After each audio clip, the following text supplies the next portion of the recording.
परम पूज्य श्री महाराज जी के YouTube चैनल को सब्सक्राइब करें तथा पूज्य महाराज श्री जी की कथाओं को सर्वप्रथम देखने के लिए बेल आइकन दबाना ना भूलें।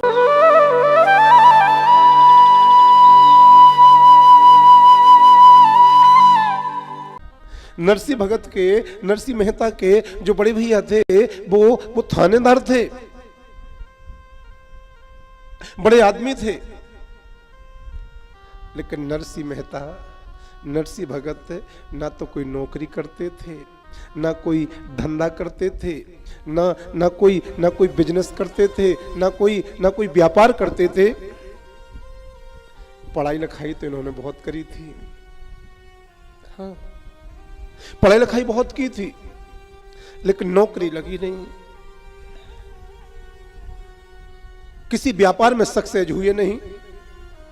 तो नरसिंह भगत की जो भाभी लोग थी ना, वो भाभी लोग इनका खूब तिरस्कार करती थी, इनका खूब अपमान करती थी, इनको दुत्कारती थी। एक बात बोलूं, भाभी का दर्जा मां के समान होता है। और मैं प्रत्येक भाभी माताओं से यही निवेदन करूंगा, यदि आपके घर में आपका देवर हो और वो पढ़ा लिखा कम हो या वो नौकरी वगैरह ना करता हो, तो आप उसको कभी उल्टा सीधा बुरा मत बोला करो, उसको अपने छोटे भाई के जैसा, बेटा के जैसा पालन किया करो, उसको नीचा मत दिखाया करो। लेकिन नरसिंह मेहता की जो भाभी लोग थी ना, वो नरसिंह मेहता को बहुत अपमानित करती थी, बहुत बुरा बोलती थी। एक बात बोलूं, जो पैसा नहीं कमाता ना, जो कोई काम नहीं करता ना, ऐसे इंसानों का सम्मान बचा नहीं है। अब की दुनिया तो कुछ ऐसी हो गई है कि पैसे वाले का ही सम्मान है, पैसे वाला अधिकारी नहीं है तब भी लोग उसको अधिकारी मान लेते हैं। यदि पैसे वाला दमदार नहीं है लेकिन पैसा है तो लोग उसको दमदार मान लेते हैं। यदि पैसा वाला सम्मानीय नहीं भी है तब भी आज की दुनिया वाले उस पैसे वाले को आदरणीय सम्मानीय मंच पर विराजमान कर लेते हैं। आजकल का सम्मान केवल स्वार्थ तक रह गया है। एक दिन नरसिंह भगत ने सोचा, मैं और तो कोई काम कर नहीं पाता हूं, नौकरी मेरी लगी नहीं है, भाभी लोग उल्टा सीधा बोलती हैं, खाने को मांगता हूं 10 बजे, देती हैं 12 बजे, दुत्कारती हैं, तिरस्कार करती हैं, अपमान करती हैं। तो नरसिंह मेहता के यहां 4 घोड़े थे। तो नरसिंह मेहता ने सोचा, चलो इन घोड़ों के लिए घास काट के लाता हूं, कुछ काम कर लूंगा। बेचारे प्रातः काल उठे और उठकर के सीधे चले गए अपने खेतों में। दोपहर तक घास काटते रहे, घास को इकट्ठा किया, अपने सिर पर रखा और दोपहर के 2 बजे घास को लेकर घर आए। काम करके आए, मेहनत करके आए।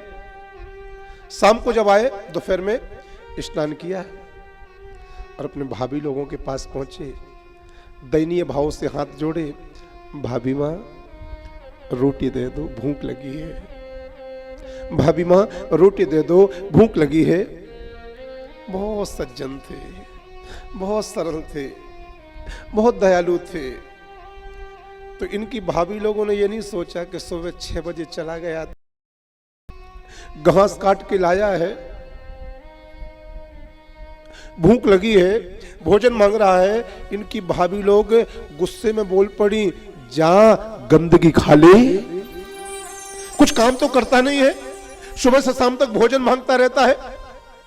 भाभी माँ, सुबह से शाम तक भोजन कहाँ मांगता हूँ, कल शाम को दिया था अपने खाने को, खाने के बाद मैं रात्रि में सो गया था, प्रातः काल उठा हूं और सुबह ही चला गया था खेत में ये घास काटने के लिए। दोपहर के 3 बज रहे हैं, बहुत भूख लगी है, कुछ तो दे दो। इनकी भाभी पिघली नहीं, गुस्से में बोल पड़ी, गंदगी खा ले, विष्ठा खा ले।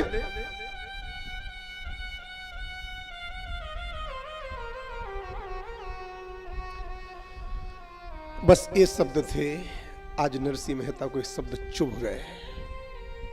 जब भाभियों ने कहा गंदगी खा ले, अब नरसिंह मेहता आज कमरे में जाकर के इतना जोर जोर से रोए हैं। आज मेरे माता पिता नहीं है ना, तो बड़ा भाई पिता के बराबर होता है, भाभी मां के बराबर होती है, लेकिन मेरे माता पिता नहीं है तो मेरा सम्मान नहीं है। इस घर में मुझे कोई अपना मानता नहीं है, सब लोग मुझे पराया मानते हैं। मैंने भोजन मांगा तो मेरी सग्गी भाभी कह रही है जा तू गंदगी खा ले, जा तू बिष्ठा खा ले। रोते रोते नरसिंह भगत का बहुत बुरा हाल हो गया और आज नरसिंह मेहता ने हाथ में जल ले लिया और संकल्प किया, अब तो भोले बाबा जब खुद भोजन कराएंगे तभी भोजन करूंगा, नहीं तो भूखा मर जाऊंगा। अब तो मैं जल पीऊंगा न भोजन करूंगा। मैं इन भाभियों से तो छोड़ो, मैं आज के बाद दुनिया में किसी के दरवाजे पर जाकर के भीख नहीं मांगूंगा, भोजन नहीं मांगूंगा। रोते रोते तड़पते तड़पते व्याकुल व्याकुल श्री नरसिंह मेहता जी ने आज अपने घर की देहरी को प्रणाम किया और घर की देहरी को प्रणाम करके नरसिंह भगवान को प्रणाम किया। अपने पूज्य वैकुंठवासी माता पिता को और पूर्वजों को प्रणाम किया। अब इस घर में लौट के नहीं आऊंगा, ये घर मेरा भी है, इसी घर में मेरा जन्म हुआ है, लेकिन मेरी भाभियों के इस बुरे स्वभाव से मैं आहत हो गया हूं। ना तो मुझे संपत्ति चाहिए, ना तो मुझे अधिकार चाहिए। अब मैं इस घर में नहीं आऊंगा। घर की देहरी को प्रणाम किया और देहरी को प्रणाम करके इनके गांव के बाहर एक भगवान शिव जी का मंदिर था, भगवान शिव जी के मंदिर में जाकर के बैठ गए। मां, भगवान शंकर जी के मंदिर में इतनी बड़ी भगवान शंकर जी की पिंडी थी, शिवलिंग इतनी बड़ी। तो नरसिंह मेहता जी रोते रोते अपने दोनों हाथों से भगवान शंकर जी की पिंडी को अपने अंक में भर लिया, लिपट गए भगवान शंकर जी की पिंडी से, लिपट गए भगवान शंकर जी को शिवलिंग से। और नरसिंह मेहता जी ने अपना जो मुंह था ना, इस मुंह को रख दिया भगवान शिवलिंग के ऊपर। रोते जा रहे हैं और जो अश्रु निकल रहे हैं ना, उन अश्रुओं से भगवान शिव जी का अभिषेक होता जा रहा है। टप टप टप करके अश्रु गिरते जा रहे हैं। नरसिंह मेहता जी रोते जा रहे हैं। भगवान शंकर जी से कह रहे हैं महादेव या तो कोई सहारा दे दो, महादेव मेरे महादेव या तो मेरे लिए कोई सहारा दे दो जिंदगी जीने के लिए। और मेरे महादेव यदि कोई सहारा ना दे पाओ तो मेरी विनती है, कोई सहारा ना दे पाओ तो मेरी प्रार्थना है, मुझे धरती माता से उठा लो, मुझे धरती माता से उठा लो। मैंने मेरी भाभी से रोटी मांगी और मेरी भाभी ने रोटी के बदले में मुझसे बोल दिया महला खा ले, तू गंदगी खा ले, तू बिष्ठा खा ले। महादेव ये अपमान सहन नहीं हो रहा है, ये शब्द दिल से निकल नहीं रहे हैं। महादेव ये शब्द, ये अपमान भरे शब्द दिमाग से बाहर जा नहीं रहे हैं। या तो मुझे कोई सहारा दे दो जीने का, या फिर सहारा दे नहीं पाओ मेरे लिए तो धरती माता से उठा लो। 3 दिन तक शिव महापुराण में लिखा है कि नरसिंह मेहता शिवलिंग से लिपटे रहे, भगवान शंकर जी की पिंडी से लिपटे रहे, न जल पिया न अन्न का दाना खाया, रोते रहे और जो रो करके अश्रु गिर रहे थे वो भगवान शिव जी के शिवलिंग पर गिर रहे थे। मानो अश्रुओं की धारा से नरसिंह मेहता के द्वारा महादेव का अभिषेक हो गया। और 3 दिन तक जब नरसिंह मेहता के अश्रु लगातार गिरे हैं, अश्रु की धारा को देख करके महादेव से रहा नहीं गया। और आज मैं आपको सत्य कह रहा हूं, वो भगवान शंकर जी का शिवलिंग फट गया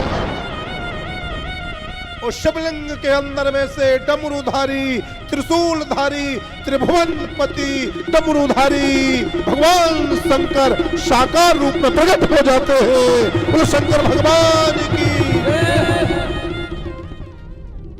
3 दिन तक आंखों के अश्रुओं से रोते हुए बिलखते हुए नरसिंह मेहता जी ने महादेव का अभिषेक किया। 3 दिन में ही महादेव प्रसन्न हो गए, शिवलिंग फट गया और शिवलिंग में से डमरूधारी भगवान शिव जी प्रकट हुए। जैसे ही भगवान शंकर जी प्रकट हुए, नरसिंह बेटा नरसिंह नेत्र खोलो। 3 दिन से भूखे थे, शरीर में ताकत नहीं थी। नरसिंह मेहता जी ने जब साकार रूप में महादेव को देखा, एक हाथ में त्रिशूल है राजू भैया, एक हाथ में डमरू है भगवान शंकर के। नरसिंह मेहता जी ने जब महादेव को देखा, महादेव मुझे पता था हम दीनों के, हम दुखियों के इस संसार में सहारा बनकर कोई आते हैं तो मेरे महादेव आते हैं, मेरे महादेव आते हैं। मुझे भरोसा था। महादेव 3 दिन से भूखा हूं, शरीर में इतनी ताकत नहीं है कि मैं खड़ा हो सकूं, तो मैं आपको सत्य सत्य कह रहा हूं, अपने महादेव इतने दयालु होते हैं। उन्होंने एक हाथ से नरसिंह भगत का हाथ पकड़ा है और महादेव ने अपने कमंडल में से नरसिंह मेहता को जल पिलाया है। दुनिया जिसको ठुकराती है महादेवाकर भैया, दुनिया जिसको ठुकराती है महादेव उसको अपना बनाते हैं। दुनिया जिसको आंसू देती है महादेव उसके आंसू पोंछने के लिए धरती पर आ जाते हैं। बहुत दयालु है महादेव।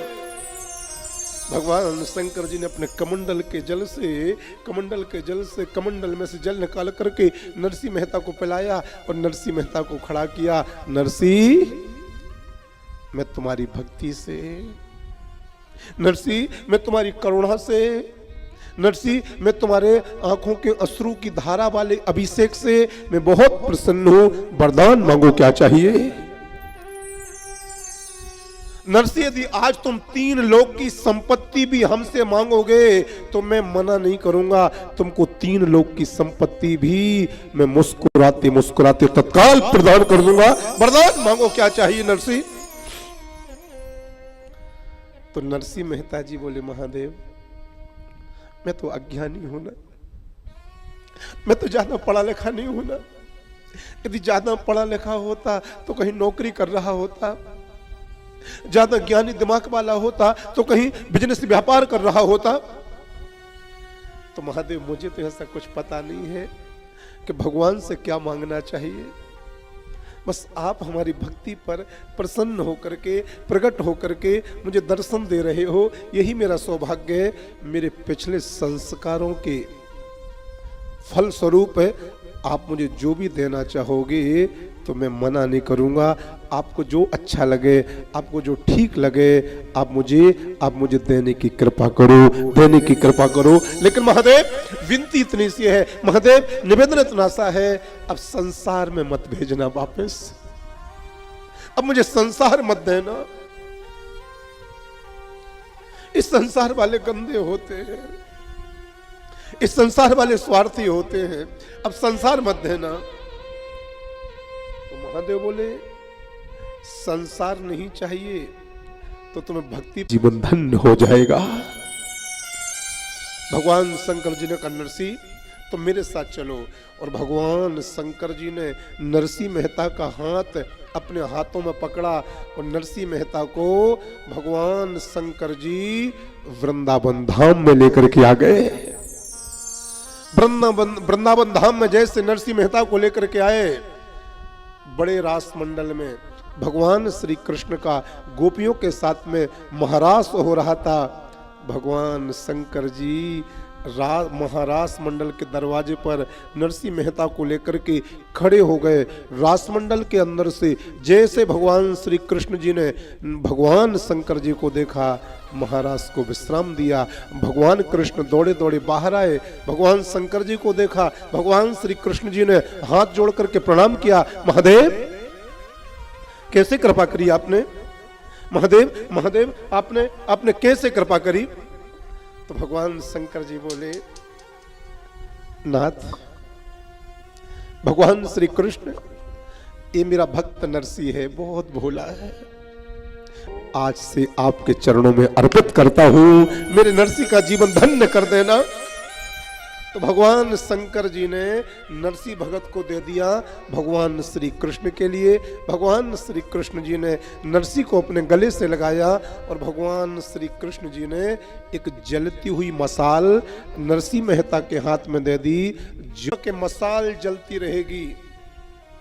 जिस जिस प्रदेश में, जिस जिस देश में, जिस जिस शहर में तुम जाओगे, वहां वहां तुम्हारा नाम सदियों सदियों के लिए, युगों युगों के लिए भगवान के भक्त के रूप में प्रचारित हो जाएगा, प्रचारित हो जाएगा।